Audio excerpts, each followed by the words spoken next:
Well, for every kid who hopes to turn a love of hockey into a career, one thing's for sure, they have to start young. But that won't guarantee they'll make it to the pros. Just don't tell that to some of their parents. As video journalist Peter Wall found out, some of them get pretty intense.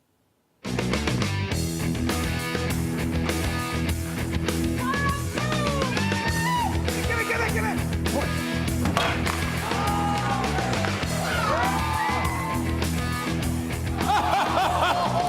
That's a great save. It's day 3 at one of the most important AAA Pee Wee tournaments of the year. And if the team in black from Vaughan, Ontario doesn't win this game, they're out. Mitch, would you hit the net? Come on, who's that? Paul Marner's 12-year-old, Mitch, is the captain, number 87. If we win this game, we get to head to the quarterfinals, so this is a huge game. Marner isn't just any hockey dad. He's the father of one of the best players around.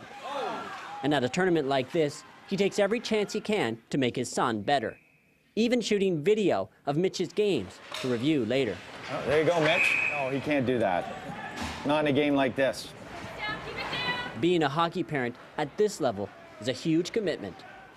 On this weekend, the tournament's in Michigan, and Marner's taken 2 days off work to be here.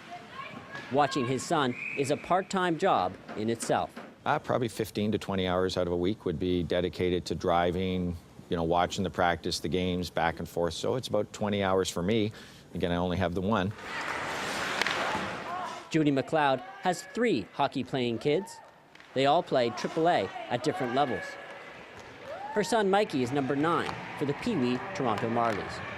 I spend pretty much every afternoon, evening, every day, and pretty much all weekend driving.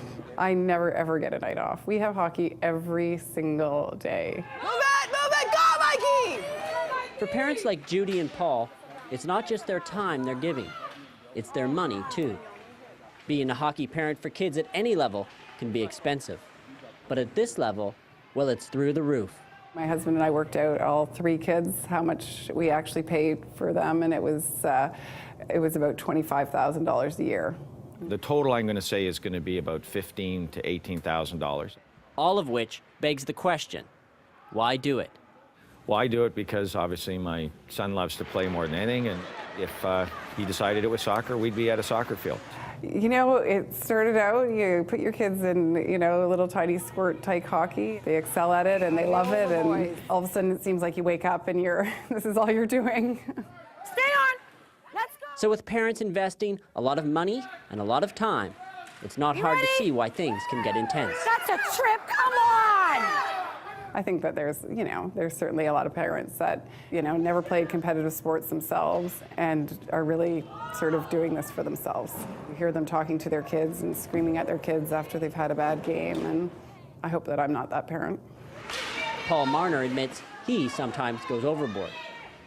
Oh, Mitch, are you kidding me? Myself, like a lot of dads, that we get probably too involved in the game. A lot of people have this vision that their kid is going to go somewhere, and they get really involved in it. And it's like we're living our life through our kids. And if we could all stay a little calmer, it'd probably be a better environment in the rink for the kids as well. Back at his son Mitch's qualifying game, it's anything but calm. Hit the net, Mitch! No, cycle it! Skate, Mitch. Come on, skate! Vaughan hangs on for a tie, enough to advance. Oh, that was a nail-biter, boys. Meanwhile, things are very much under control for Judy's son's team.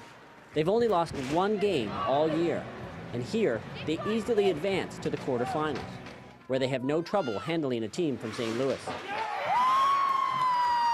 But Vaughan has a tough quarterfinal against the top team from Chicago. Nothing? Good game, hopefully.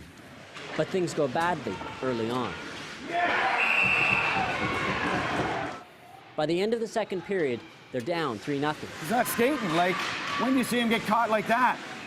And just listen to what Paul Marner has to say. He's talking to his son, not the ref. You better get fucking skating, Mitch. I swear to God. The final score is 5-0.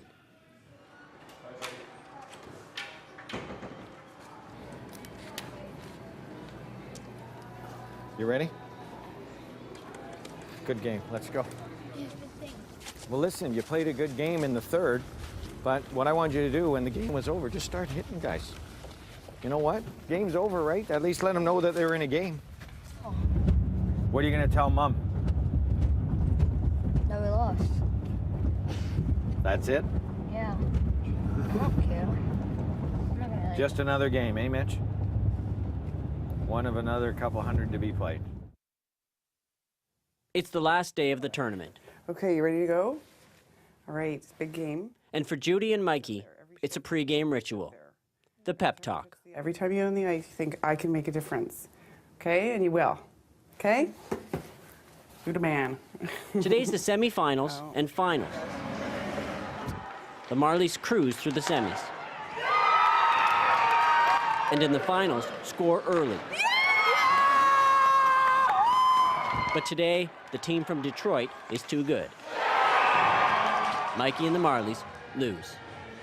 But there'll be another game next week, which means more of Judy's time and more of Judy's money. Is it all worth it?